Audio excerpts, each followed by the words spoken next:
Hola y bienvenido a tu abogado virtual. En este video, 100 datos que no sabías del nuevo sistema de justicia penal en México.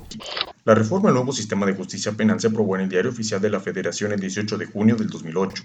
El objetivo de la reforma del sistema penal en México fue suprimir el secreto en la impartición de justicia, el procedimiento 100% escrito y la prueba tasada. El sistema de justicia penal acusatorio se divide en tres etapas: etapa inicial, etapa intermedia y etapa de juicio oral. A su vez, la etapa inicial se divide en dos fases, de investigación y complementaria. La etapa intermedia, a su vez, se divide en dos fases, escrita y oral. En la etapa inicial se realiza la audiencia más completa de todas, conocidas como audiencia combo, que incluye formulación de imputación, oportunidad de declarar del imputado, vinculación a proceso, imposición de medidas cautelares y cierre de investigación complementaria. La formulación de imputación permite que el Ministerio Público dé a conocer al procesado el delito que se le atribuye su probable participación. Previo a formular la imputación, el juez de control deberá acreditar que el imputado conozca sus derechos. La omisión de ellos se considera una violación grave al proceso. Entre los derechos al procesado destacan: derecho de contar con un abogado que lo represente, a que se le presume inocente hasta que se demuestre lo contrario, el respeto a sus derechos fundamentales y humanos.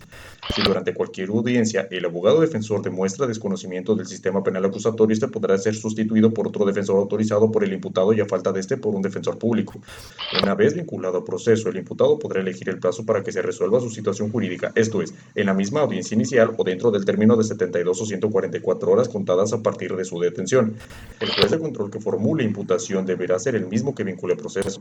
La inexistencia de la víctima no afecta el proceso, ya que sus intereses se encuentran representados por el asesor jurídico. Cualquier audiencia oral podrá desarrollarse aún sin la presencia de la víctima u ofendido. El cierre de investigación complementaria se da cuando sea vinculado a proceso al imputado. El cierre de investigación complementaria podrá autorizarse por un término de hasta 2 meses si la pena de prisión del delito de que se trate no excede de 2 años, o bien de 6 meses si la pena de prisión del delito que se trata excede de 2 años. El plazo de cierre de investigación le transcurre únicamente al agente del Ministerio Público. Es la conclusión de la etapa inicial. La etapa intermedia inicia con la presentación de la acusación del Ministerio Público y concluye con el auto de apertura juicial. Una vez concluido el plazo de cierre de investigación, el Ministerio Público deberá presentar acusación en contra del acusado, y ante su omisión lo deberá hacer de su conocimiento del superior jerárquico. De no presentarse la acusación ante el juez de control, ni por el Ministerio Público ni por su superior, se decretará la libertad del acusado. A propósito, se le conoce como imputado en etapa inicial, acusado en etapa intermedia y juicio oral, y sentenciado en etapa de ejecución de sentencia. Por cierto, la medida cautelar de prisión preventiva no podrá exceder de 2 años sin haberse sentenciado al acusado, a menos de que ese plazo se extienda en ejercicio del derecho de defensa. Transcurridos los 2 años sin haberse enjuiciado, se podrá solicitar al cambio a otra medida cautelar en libertad. Imputados mayores de 70 años podrán tener prisión domiciliaria. Menores de edad deberán seguir su procedimiento en juzgados especializados para niños, niñas y adolescentes. No podrán llevar un proceso igual que un adulto. Si una persona es señalada por cometer 2 o más hechos delictivos, estos deberán tramitarse por separado, y si guardan relación podrán solicitarse la acumulación de procesos. La denuncia puede ser presentada por cualquier persona y levantada por cualquier autoridad judicial, pudiendo ratificarse ante el Ministerio Público. La querella podrá ser presentada únicamente por la víctima. La falta de capacidad por estado de interdicción o enajenación mental invalida de dicha querella. Ante ello, un tutor podrá presentar dicha querella ante el Ministerio Público. Una vez presentada la acusación por el Ministerio Público ante el juez de control, este fijará fecha de audiencia, misma que no podrá ser menor a 30 ni mayor a 40 días hábiles. En este lapso de tiempo, el asesor jurídico y víctima podrán coadyuvar con la acusación del Ministerio Público, es decir, estar de acuerdo o bien añadir elementos faltantes en la acusación del Ministerio Público. Además, la defensa del acusado podrá dar contestación a la acusación del Ministerio Público manifestándose respecto de cada medio de prueba ofrecido. La acusación contendrá los medios de prueba que se debatirán en la audiencia intermedia. De ser posible, se podrá solicitar salidas alternas al proceso. Las salidas alternas al proceso son aquellas que permiten concluir el procedimiento penal sin llegar a un juicio oral. Estas son suspensión condicional del proceso, acuerdo reparatorio y procedimiento abreviado. La suspensión condicional del proceso permite concluir el proceso en libertad del imputado o acusado, debiendo cumplir con ciertas condiciones que le imponga el juez de control. La suspensión condicional del proceso solo se otorga a delitos que no excedan la media aritmética de la pena de prisión de 5 años. El acuerdo reparatorio se puede solicitar respecto de delitos patrimoniales, debiéndose pagar la cantidad económica que corresponde en cumplimiento inmediato o diferido. El procedimiento abreviado se podrá solicitar por delitos no dolosos o dolosos cuya sanción es la pena de prisión, permitiendo reducirse la misma en un tercio o hasta una mitad de pena, dependiendo del delito. Cualquier salida alterna podrá solicitarse únicamente hasta que el imputado haya sido vinculado a proceso. El otorgamiento del perdón extingue la acción penal y solo se podrá dar en delitos de persecución judicial no oficiosa. La muerte del imputado también extingue la acción penal. La celebración de la audiencia intermedia permite depurar medios de prueba mediante la objeción. A propósito, en la etapa inicial se le conoce como dato de prueba, en la etapa intermedia como de medio de prueba y en la etapa de juicio oral como prueba. La objeción permite a las partes reclamar la invalidez de una prueba por ser impertinente, sobreabundante, innecesaria, obtenida con violación a derechos fundamentales, nula o que contravenga lo dispuesto en el Código Nacional de Procedimientos Penales. La objeción puede realizarse por el Ministerio Público, asesor jurídico y defensa. Una vez concluida la etapa intermedia, el juez de control redactará su auto de apertura, en el cual incluirá aquellas pruebas admitidas por haber cumplido con todos los requerimientos legales antes señalados. Una vez que el juez de control tenga listo su auto de apertura, lo remitirá al Tribunal de Juicio Oral para su radicación. Radicar el auto de apertura a juicio oral es notificar a las partes procesales y testigos de la fecha y hora señalada para el juicio oral, así como permitir conocer aquellas pruebas que, si fueron admitidas.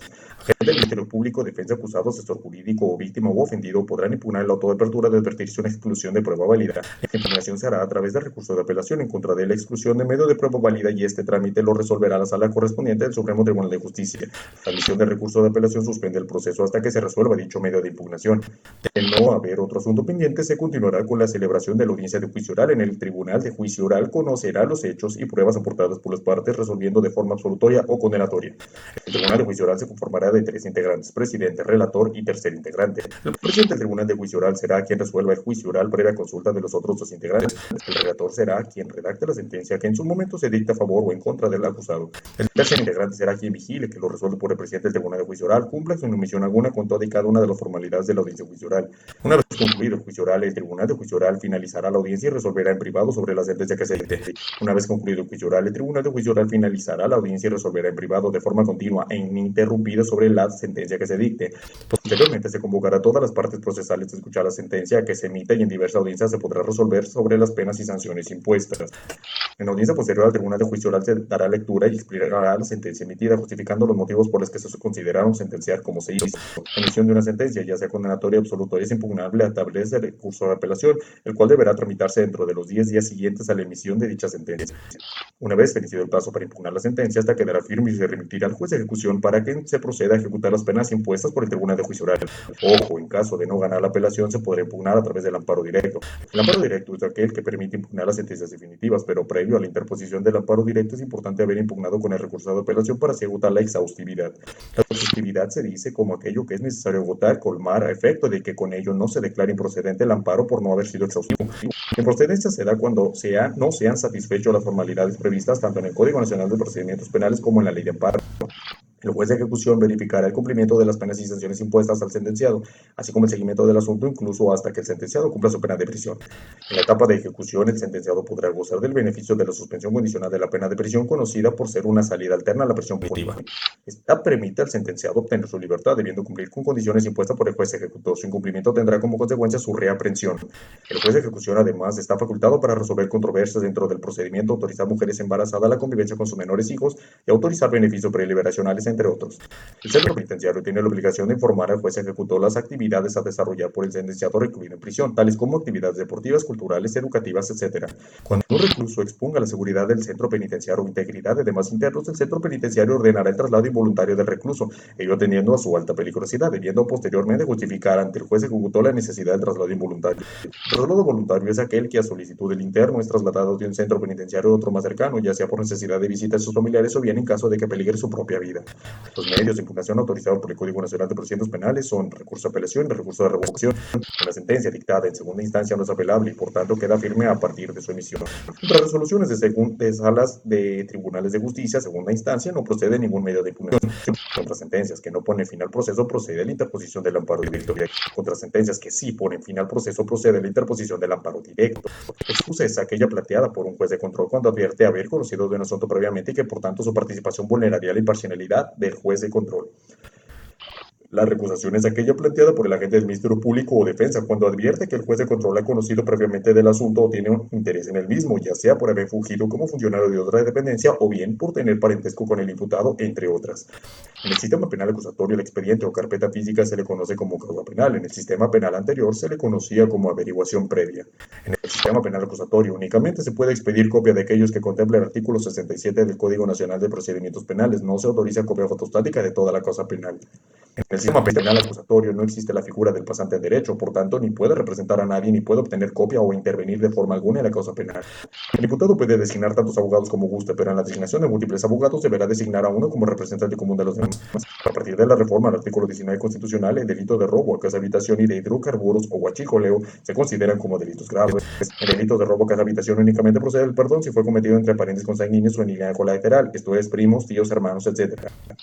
En delitos de violación no procede el otorgamiento del perdón, sino únicamente si este fue entre cónyuges.